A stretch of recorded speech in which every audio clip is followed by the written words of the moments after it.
Part 1. You will hear Kevin Brown asking for information about renting an apartment through an agency. First, you have some time to look at questions 1 to 5.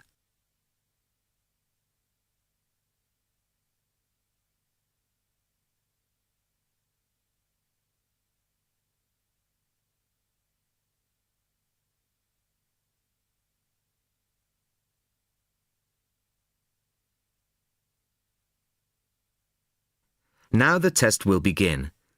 You should answer the questions as you listen, as you will not hear the recording a second time. Listen carefully to the first part of the conversation and answer questions 1 to 5. Good afternoon. How can I help you?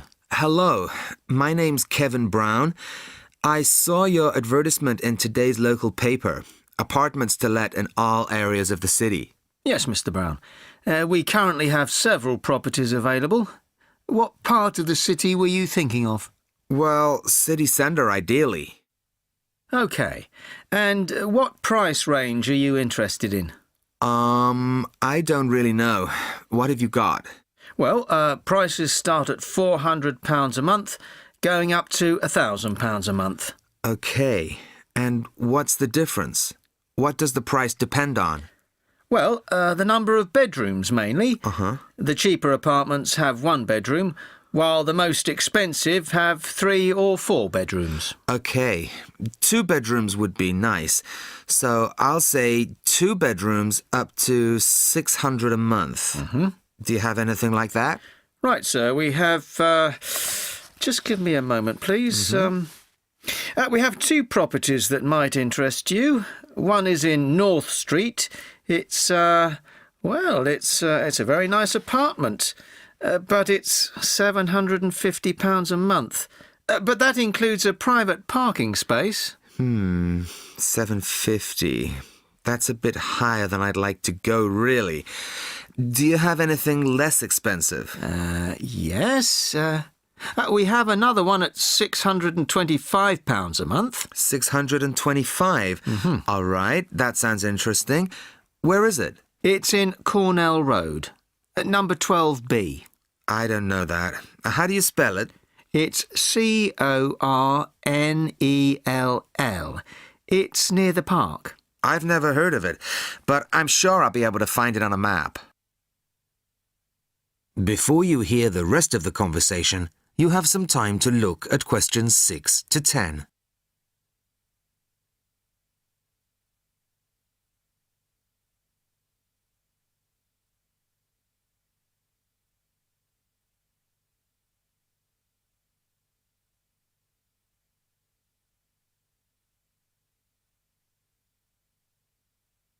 Now listen and answer questions 6 to 10.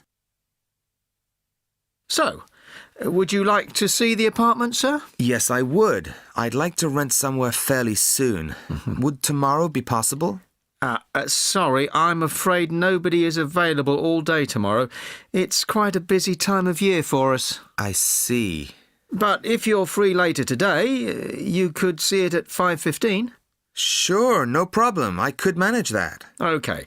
So that'll be 5:15 with my colleague Jason. He'll meet you at the apartment. That's fine. And one more thing. What do I need to provide to rent an apartment with you? What documents, that kind of thing? Yes, of course. Do you have a job? Yes, I work in a travel agency.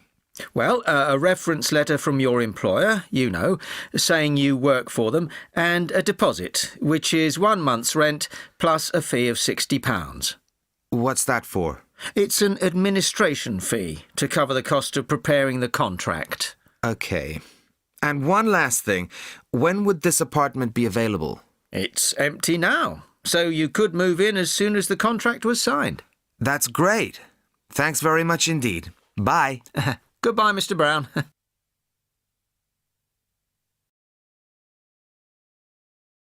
That is the end of part 1. You now have half a minute to check your answers.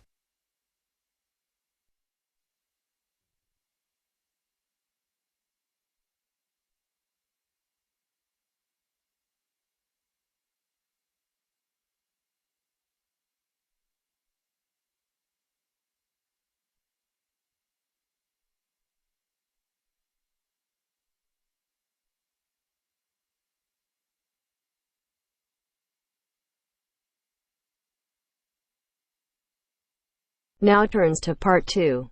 Part 2. You will hear part of an introductory talk about a library. Listen and answer questions 11 to 15.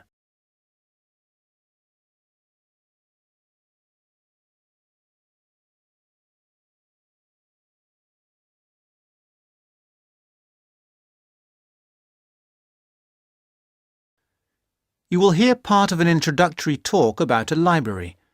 Listen and answer questions 11 to 15. Good morning. My name is Mandy and I am going to tell you a little about the John R. Jones Memorial Library here at Blackwater College. We regard the library as a gateway to the resources that you as students at the college may need. The majority of you are full-time students. You may find you spend a lot of time here. Even those of you who are part-time students will no doubt require the services too. I hope that by the end of this short talk you will know the services the library has to offer, including the website and how to get any further help you may need. Oh, sorry, I forgot there may be a few distance learners on the tour today. I'll explain about the online facilities and borrowing by post scheme a little later on. This is the main site of the library, but we also have the Rivergate building and the Fieldhouse Library. The Rivergate building houses the geography resources, that is the book collection and the journal collection, as well as the map collection. The hours and days of opening of the Rivergate collection are the same as this building, except that it is closed on Christmas Day and New Year's Day. The Fieldhouse Library contains a specialist collection of local history, and if you want to visit it, you will need to make an appointment. Those two facilities are the only exceptions to the rule that all the Blackwater College libraries are open 24 hours a day, 7 days a week, 365 days a year. However, to gain access to the facilities, you must have your ID card. No ID card, no entry. We have heard all the stories and excuses, and we don't accept any of them. Just remember your ID card.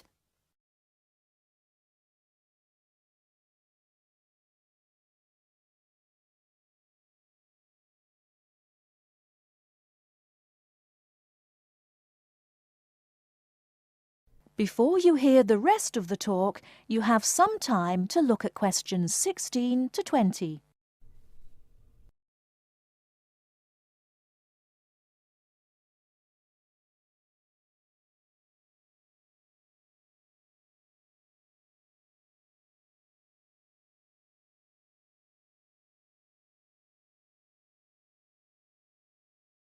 Now, I must apologise for the mess you can see around you today.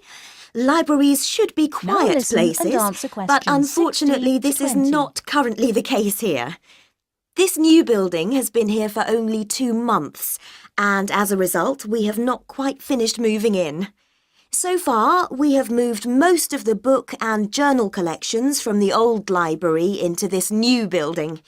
There are 2 exceptions. We are currently moving the economics collection here, which should be installed by tomorrow, and we will be moving the French literature collection into this building next week. But as you can see, we are still building the new restaurant.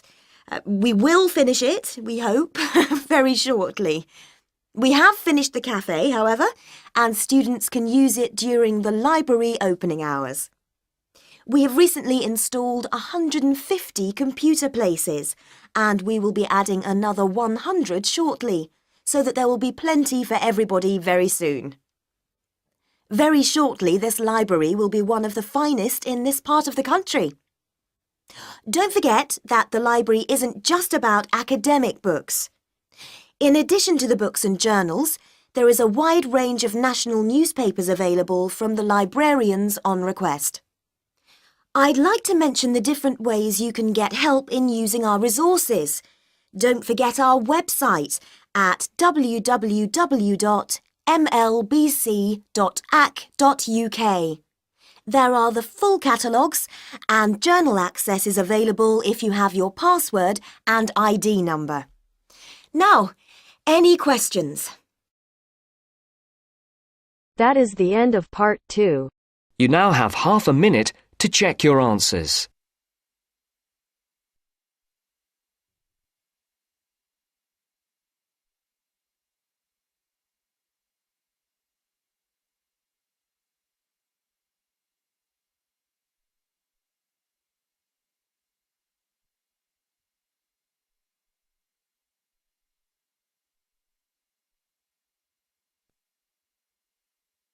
Now turns to part 3. Part 3. You are going to hear a conversation on rivers. First, you have some time to look at questions 21 to 25.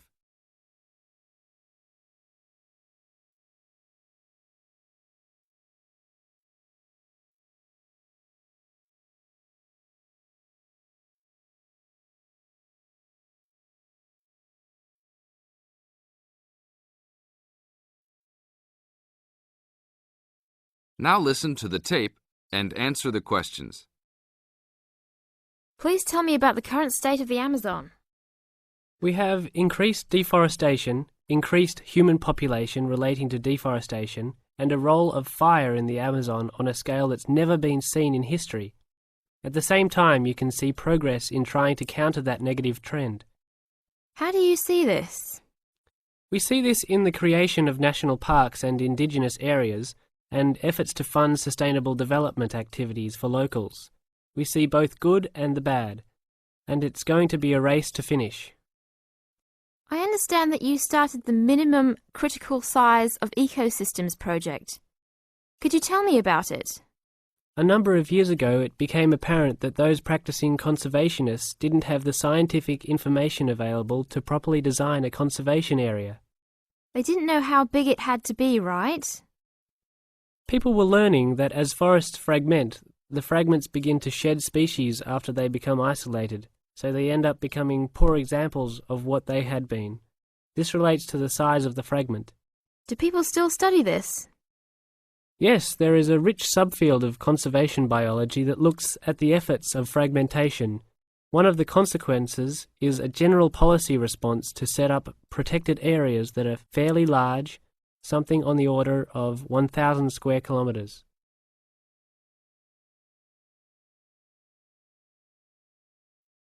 Now look at questions 26 to 30.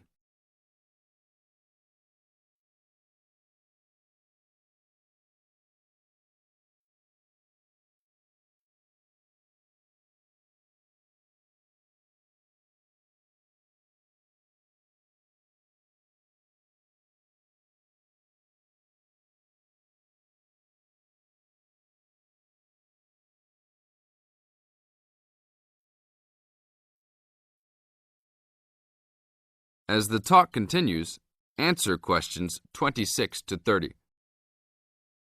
Can you talk a little bit more about the forest fragmentation? As habitats are destroyed, they are accompanied by habitat fragmentation. So when 50% of a forest is lost, the remaining 50% being is not one large block, but smaller pieces, which makes the conservation problem even worse than saying that 50% has been lost. And this affects not just forest, but species diversity, correct? In terms of species loss, we can't give you precise numbers about how many species are lost because of these fragmented landscapes, but we're beginning to get close to where we can make that estimation. And so one of the policy responses to all of this, beyond just trying to create large protected areas, is to try and reconnect the fragments. You've been active in many projects studying the Amazon region over the years. Can you tell us about that process of understanding the Amazon? When people first started looking at conservation priorities, there was not much information about the geography of plant and animal species. One of the first clues was an analysis done in 1969. This looked at bird species and found geographic clusters of species which occurred nowhere else. And those are priority areas for conservation. Was this when people began prioritising refuges? Yes, it was the first time that someone looked basin-wide at priorities, giving priority to so-called refugean areas. Was this when the new trend to use Geographic Information Systems, or a GIS, started? That was in 1990 after we worked out a whole set of biological and conservational priorities and produced a big map using GIS. What are some of the things that GIS does? Well, there are several advantages of using a geographic information system. First, you can continually update the system so that it's now a constantly changing picture. You can actually watch changes. Then you can include large amounts of data, including information about the vectors of development. Roads, railroads, pipelines, hydroelectric projects, etc. And finally, because it is accessible on the internet, it makes this information available to anyone who's interested. That is the end of part 3. You now have half a minute to check your answers.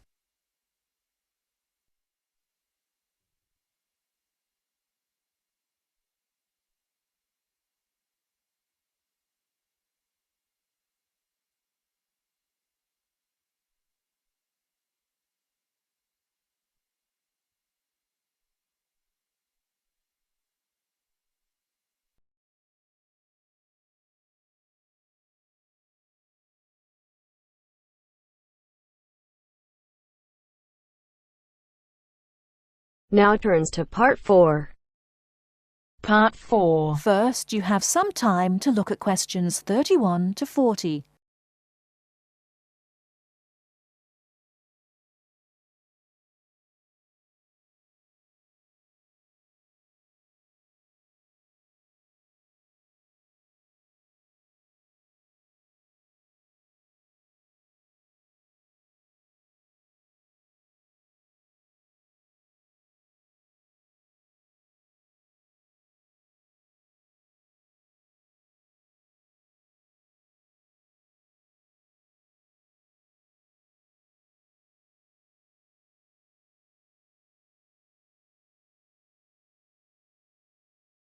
Now listen carefully and answer questions 31 to 40. Today in our series of lectures on nature history, we're going to be looking at amber. Do you know amber? What is it? How is it formed? What are the uses of amber? Firstly, what is amber? Amber is fossilized resin from ancient forests. Amber is not produced from tree sap, but rather from plant resin. This aromatic resin can drip from trees, trapping debris such as seeds, leaves, feathers, and insects. The resin becomes buried and fossilized through progressive natural changes. Therefore, amber is formed as a result of the fossilization of resin that takes millions of years. Although a specific time interval has not been established for this process, the majority of amber is found approximately 30 to 90 million years ago. You may ask why resin is produced. Although there are contrasting views as to why resin is produced, it is a plant's protection mechanism. The resin may be produced to protect the tree from disease and injury caused by insects and fungi. Resin may be produced to heal a wound, such as a broken branch, and resins have odors or tastes that both attract and repel insects. Resin may also be produced as a plant's method to dispose excess acetate. We know that amber survives millions of years, but what type of depositional environment preserved amber? One depositional environment for amber is marginal marine. Amber's specific gravity is slightly over 1, and it floats in salt water. Therefore, amber becomes concentrated in marine deposits, moved some distance from the original site. Trees and resin may be transported and deposited in quiet water sediments. Wood and resin are buried under the sediment, and while the resin becomes amber, the wood becomes coal. Wet sediments of clay and sand preserve the resin well because they are devoid of oxygen. So, as a precious product of nature, what are the uses of amber? In ancient times, amber was used for medicine. Honey was mixed with powdered amber, and prescribed for many chronics like asthma, gout, and the Black Plague. It was also used as precious decoration. The amber jewellery was thought to have the magic power against evil and dark forces. Sailors burned amber on ships to drive away sea monsters and the dangers of the deep. Amber has retained its beauty for millions of years, but if not preserved well, it may lose its charm. The softness and brittleness is likely to be attacked by chemicals and requires some special care in handling and storing, so do not put your amber jewellery on before hairspray and perfume is applied, because it will likely create a whitish coating on the amber that may be permanent. If you want to string the amber beads on silk or linen thread, remember to string them with knots between each bead to prevent mutual rubbing and chipping. Amber jewellery should not be stored where it can rub against metal or other jewellery, and storage in a soft cloth is best.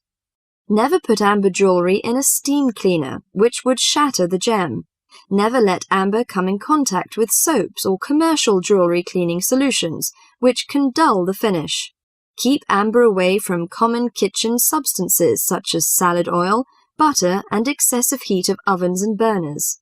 Dust and sweat can be removed with clean, cool water and a soft cloth. Never use hot water. The amber can be dried and rubbed with clear olive oil, then rubbed with a soft cloth to remove excess oil and restore the polish.